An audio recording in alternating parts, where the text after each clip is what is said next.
Hello, friends. Welcome, Hello. Mhm. welcome to our home, and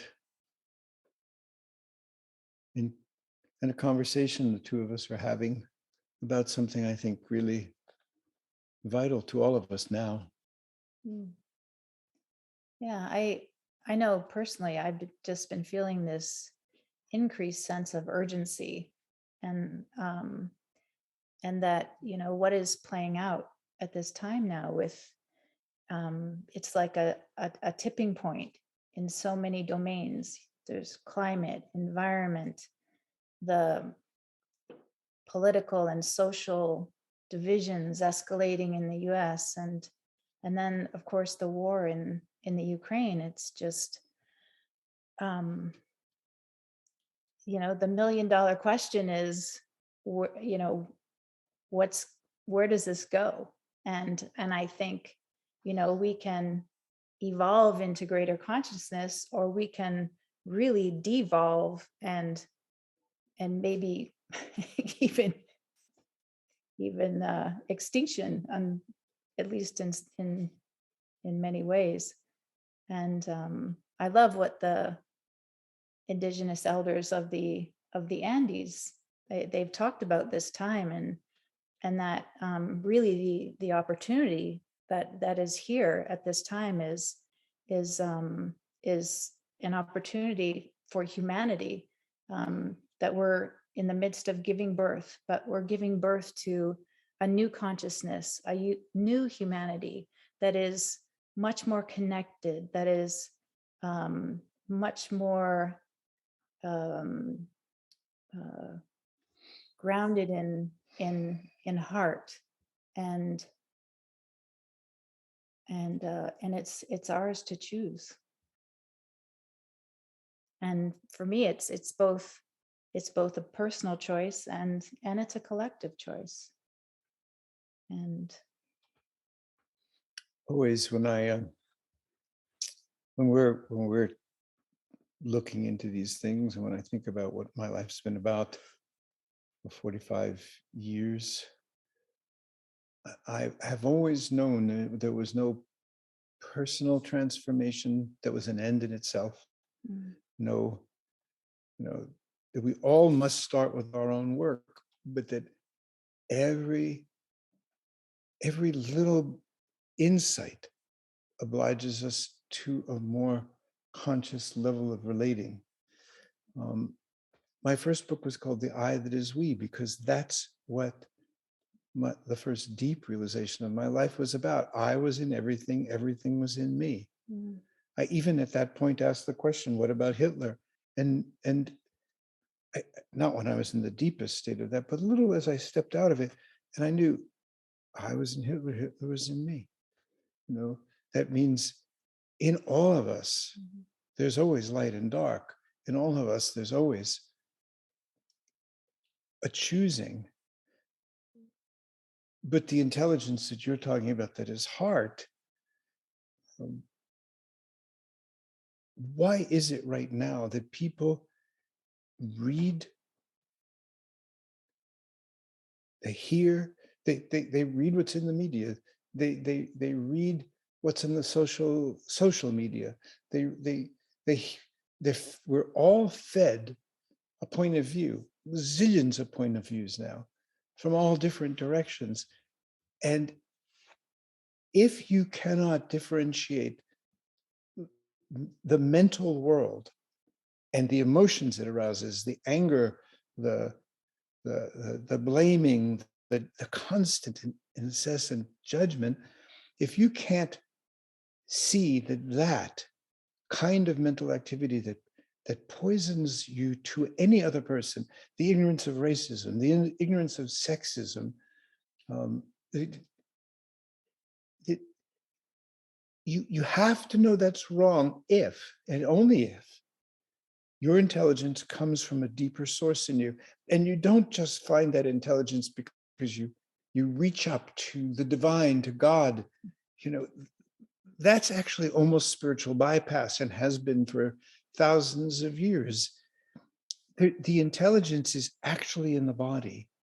The body, in this sense, as the endpoint of evolution for us. Mm. 15 billion years for whatever we think this universe has been here for, has led to a consciousness, a body, a consciousness like us, the first maybe of all creatures that can evolve in consciousness. But we don't have to evolve, as you're pointing out. We can go backwards. Mm. And the way that you can tell that you're being misled by words is that if you're grounded deep enough in your body, where does the body come from? I just said there is a coherence of nature. Part of the wonderment of our minds and through science is that we get to see just how complex, how interrelated everything is in life and throughout the universe, nothing separate. And if that doesn't give you a sense of, oh, wow, wonderment, astonishment, and grounds you into a place in your heart of, thank God, thank you that I have taken birth on this planet. And I've been given an intellect which allowed the scientific part of humanity to do these things, but it also will tell you things and make you angry and divide you in yourself, divide you between you and others. And that division just feeds and feeds and feeds on itself. The intelligence has to start in the body, have ground in that natural order that is nature, that natural coherence that is nature. And that becomes a knowing that you mean by heart, that we mean by heart, a kind of knowing. And I've been evolving into that understanding, even though I awakened into it. The ego is very stubborn, and I've been evolving into that understanding, and it's been accelerating as we explore a relationship in service to higher intelligence, God, love. Mm-hmm. What does the relationship want if it's serving, bringing us closer to God, bringing us closer to love? And we have to be very careful about what we mean by those words, but that's a kind of other conversation. Anybody that tells you they know what God wants and this is the way you find God, they may be well-intended, but they're not going to serve your evolution. Not at all. They're going to stifle your evolution. We have to live in uncertainty.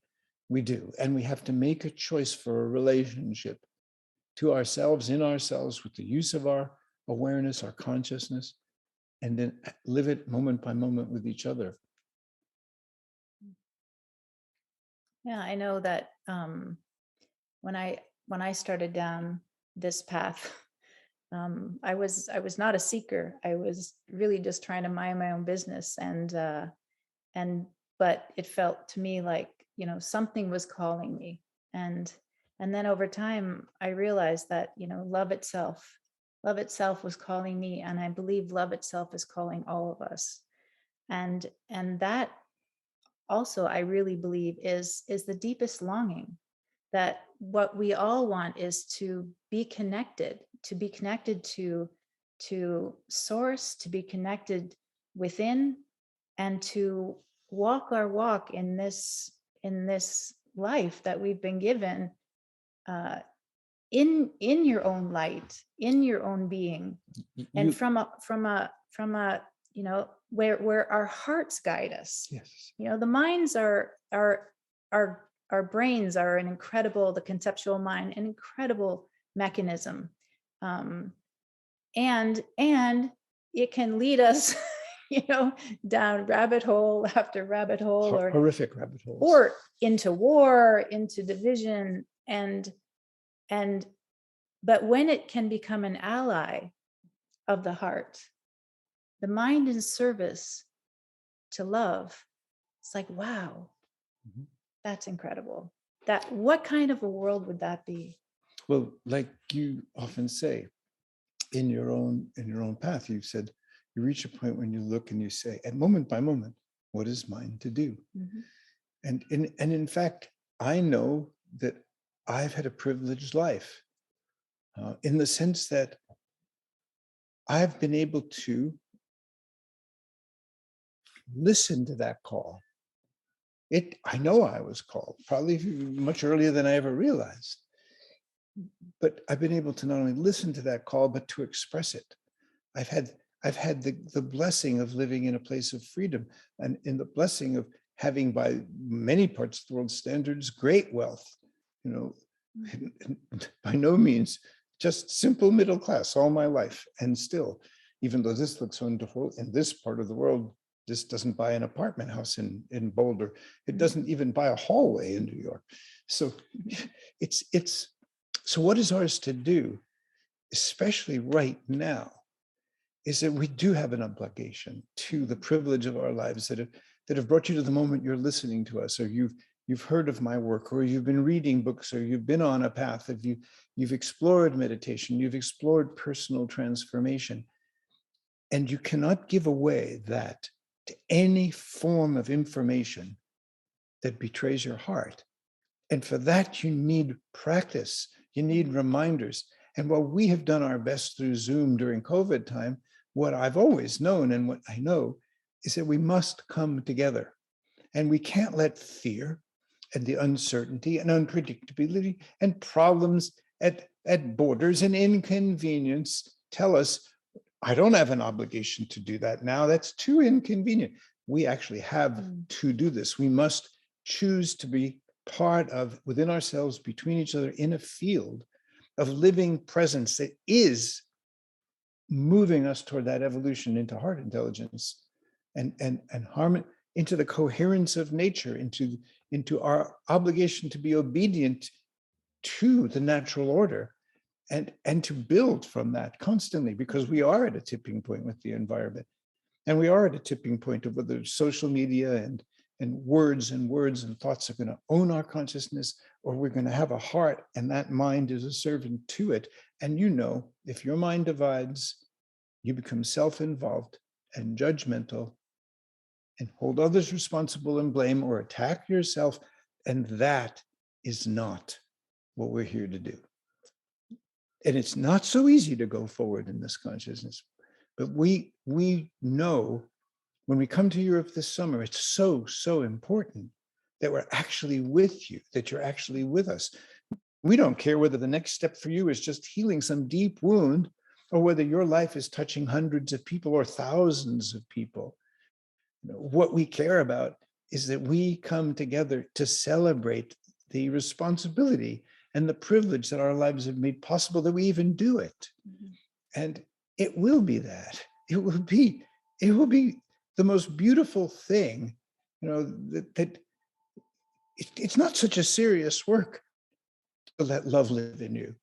It's an incredible privilege. So, and the greatest joy. it is. It actually is. Yeah. And we do have an obligation.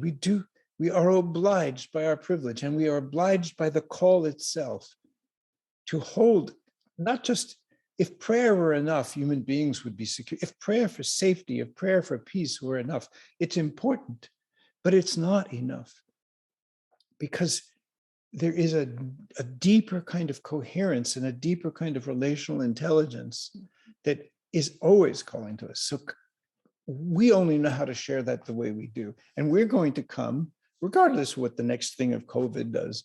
And unless some entities, governments say we cannot come, we're going to be there. Please let everyone know this is a time for celebration. This is a time, not, if you're collapsing now into the scariness and even the ugliness of what we feel happening in the world, do not collapse, feel it, but get on board.